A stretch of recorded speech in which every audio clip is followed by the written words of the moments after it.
Hi, and welcome to another episode of Hot Takes with me, the Silver Fox. And Humza Yousaf has been caught lying again. He's been told he must now go back to Holyrood and apologise for what they call a misleading statement, or what the rest of us call bare-faced lies. The man can never tell the truth, but he's so bad a liar that he keeps getting caught out on it. Why does he lie? Why does he keep doing it? Why does he keep telling non-true things? Why does he not just tell the damn truth? Because they know they can't. They daren't. No one in the SNP may ever accidentally tell the truth, never mind deliberately do so, in case one day the wrong truth comes out. And so they are conditioned to just lie and lie and lie about everything. So we'll have a look at this latest lie and see if he will go back to Parliament and apologise and say, I was wrong. Don't hold your breath. He's never wrong, is he? It's Humza Yousaf. It's the SNP. Dear heavens to Betsy, they're all but perfect. Let's have a look and see what he's done wrong this time. Here goes. So once again, we are having to read a similar headline about Humza the liar. Humza Yousaf in fresh fake news row as he's urged to apologise for misleading investment statement, or as we like to call misleading statements, downright barefaced lies. But then everything that pours out of that man's mouth is constant and utter horseshit every time. The First Minister has built up a catalogue of chaos, according to the Scottish Conservatives, who have said he should correct the official record after claiming the Scottish Government had invested 500 million in the Just Transition Fund. And we know that that is a lie. We've covered this before. Humza Yousaf has found himself embroiled in fresh fake news rows after claiming the Scottish Government had invested 500 million in the Just Transition Fund. The First Minister has now been urged to correct the official Holyrood record after conceding that the actual amount was much, much lower. Again, he has to go and lie. And the thing is, he lies and lies and lies. But he lies about things that are so obviously and easily... so obviously lies and so easily checked. There was a line, and I think it was yes, Prime Minister. And Jim Hacker's sitting there and he said, oh, what should we do? And Bernard said, well, I think on this case, you should tell the truth. And Hacker said, oh, that makes a novelty, that you telling me to tell the truth. And so Humphrey says, oh, no, he says, we always tell the truth when it's so easily available for people to find. So that's what it is. But not Humza. Humza, even though the truth is so easily and obviously there, he still lies about it. It's almost as though he thinks that if he speaks, people won't go and check what he says. Far from it, Humza Yousaf. You speak now. Everybody checks what you say because they all know you're a serial liar. Anyway, it comes with SNP ministers increasingly under the spotlight for making alleged misleading statements at Parliament and elsewhere. Tell me it ain't so. The SNP leader himself was urged to report himself to the independent advisor on the Scottish Ministerial Code after falsely claiming at Holyrood that Scotland had the majority of the UK's renewable energy resources, which was plainly and obviously wrong. He then later said he meant it on a per capita basis, but he didn't have those figures to hand. They didn't actually exist. He then had to go and get the civil service to go and work that out and see if it was true, so that when he did say that, he went, oh no, that's what I meant, blah, blah, blah. But that actual figure was then arrived at after he said it was per capita. So again, not just lying once, lying twice about the same figures. The man can't help himself. Anyway, Mr Yousaf made that claim during the First Minister's questions on September the 28th, responding to a query from Scottish Green MSP Mark Ruskell about the UK government giving the go-ahead for the Rosebank oil field. Mr Yousaf had claimed the future of the North East is as a net zero capital, not the oil and gas capital. But it will be, as of the news earlier today, if you saw the video earlier, it will continue to be the oil and gas capital for the next at least 100 years. So kind of pissing on his bonfire, isn't it?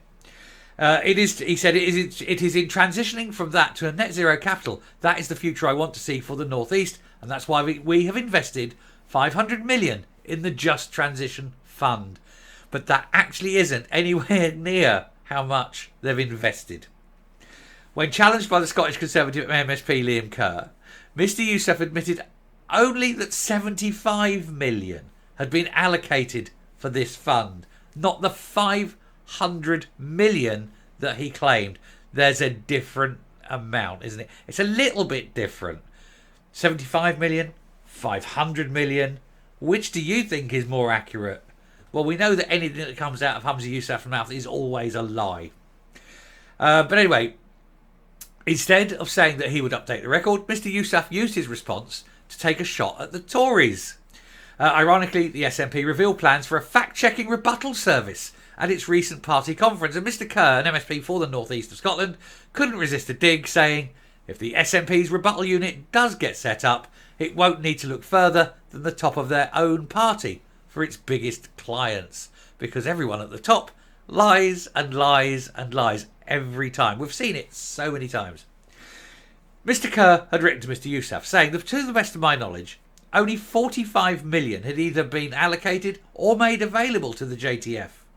He asked Mr Yousaf for information on where the money was and what budget it would be allocated in, adding, if in fact you misled the chamber and meant to say only 45 million had been invested in the Just Transition Fund, could you let me know whether you intend to apologise and correct the record? In his response, Mr Yousaf said, of the 500 million investment we are making, 75 million has been allocated to date. He said in year one, 50 million had been announced to support 24 projects. By the end of 23-24, 35 million of that cash will have been spent. He said and a further 25 million had been allocated for year two. Mr Yousaf also claimed the UK government has failed to match our commitment to Aberdeen. He said the North East and Moray, he said, adding, in 2023, commercial oil and gas extraction revenues reached a record high of 50 billion, according to the OBR. And yet still, the UK government refuses to match the financial support we are providing. I am unaware whether you or your Scottish Conservative colleagues representing the North East of Scotland have made representations to the UK government calling them to address this. So what he's doing there is, again, whataboutery. He's saying, look, I'm not going to answer the question where I lied and said 500 million when it was actually 75 million over 2 years and we've only put 45 million in. He says, but hey, look over there, look what Westminster's doing. You know, pointing over to Westminster rather than saying, oh, well, yeah, of course I lied. I'm a liar. I'm the SNP and we lie all the time. Oh, no, it's, oh, look, they haven't given money either. They haven't, miss. Doesn't take away the fact that he's still a liar, though, does it? Mr Kerr told the Scottish Express, once again, the SNP have been caught red-handed, spinning so hard that Scots are getting dizzy trying to separate fact from fiction. Honestly, the SNP is led by a brown Walter Mitty, aren't they? He absolutely is. Nothing he says is true. He lives in a little world of his own imagination where what he imagines to be true thinks everyone else will believe it to be true. Oh, it's no further from the truth than anything he says. Rather than coming clean, Humza Yousaf resorts to bluff and bluster and ignoring the facts and conveniently forgetting the UK government's £16 billion North Sea transition deal to help industry and the workforce achieve net zero. This is yet another entry in a catalogue of calamity from the First Minister. The Scottish Government have been contacted for comment, but comment came there none because they cannot comment knowing that what he says is a pack of lies every time. Every time. I'm surprised that man can sit down because his arse must be on fire. You know, he just can't help himself, can he? Lies upon lies upon lies. When he's caught out, he lies again to try and get out of it. We find those lies. He's just a liar on every single aspect. None of it is true. And now the thing is, everybody knows it. Even his own party members know they can't believe a word that man says. Takia, I'm coming up. Poor old Humza McMitty doesn't half get it, doesn't he? Every time he opens his mouth, everyone checks what he says, and every time it's shown to be complete horseshit. Every time. I don't think he's ever told the truth. But then that's what happens. He lives in this little world of his own, doesn't he? Unfortunately, it keeps pouring out the front of his face, and then just covers the world in bullshit. Absolutely. Every time. Can't help himself. Anyway, I shall stop there. Thank you very much for watching this one. Just another example yet again of the lies and hypocrisy and two-faced bollocks that is the SNP. And we shall wait and see what the next lie is, because we all know that they're a bunch of incompetent liars who have to lie to hide their incompetence. Anyway, till next time, stay safe, stay well, and never believe a word. Bye.